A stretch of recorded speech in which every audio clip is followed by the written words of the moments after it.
হাই friends, কি খবৰ আপোনালোকৰ? আশা কৰোঁ আপোনালোকৰ খবৰ নিশ্চয় ভাল। আজি মটৰ বিলাহীৰে মই এটা বেলেগ ৰেচিপি বনাবলৈ লৈছোঁ। ভাবিছোঁ ভিডিঅ'টি আপোনালোকৰ লগতো শ্বেয়াৰ কৰোঁ।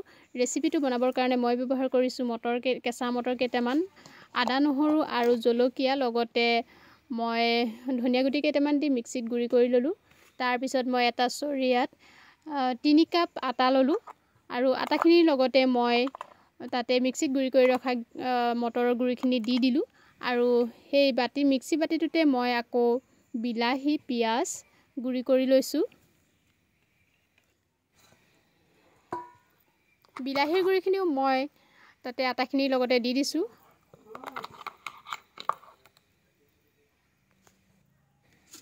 এতিয়া মটৰৰ গুড়ি, বিলাহীৰ গুড়ি আৰু লগতে মই এতিয়া আটাখিনি ভালদৰে মিক্স কৰি ল'ম আৰু তাতে মই অকণমান নিমখ দি দিছোঁ। চামুচ এখনেৰে মিক্স কৰি ল'লোঁ আৰু তাৰপিছত মই হাতেৰে ভালদৰে আটাখিনি মঠি লৈছোঁ। ভালদৰে আটাখিনি মঠি লৈ মই তাক 10-15 মিনিটমানৰ কাৰণে এনেদৰে চৰিয়াটোতে থ'লোঁ আৰু তাৰপিছত মই ৰুটি বেলি ল'লোঁ আৰু এখন মই টাৱা গেছত পাতিলোঁ আৰু টাৱাখন গৰম হ'বলৈ দিছোঁ আৰু তাতে তেল দিলোঁ। তেলখিনি গৰম হোৱাৰ পিছত তাতে মই ৰুটি এটা এটাকৈ দি দিছোঁ।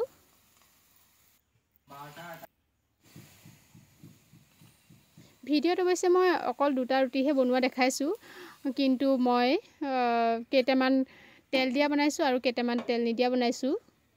এইখন শুকান ৰুটি, এইখন অৱশ্যে তেল দিয়া নাই, কাষতে যি লাগি আছিলে সেয়াই, আৰু মই তেল দি বনোৱা নাই। এইখন দেখিছেনে কি ধুনীয়াকৈ ফুলি উঠিছে। আৰু আপোনালোকে ভিডিঅ'টি চাই কেনেকুৱা পাইছে জনাবলৈ নাপাহৰিব। আজি আমি মটৰে এনেদৰে ৰুটি বনাই খালোঁ। ভিডিঅ'টি যদি চাই ভাল লাগিছে তেতিয়াহ'লে লাইক কৰিব আৰু নতুন ভিডিঅ' পাবলৈ পেজটো ফ'ল' কৰি দিব। ধন্যবাদ।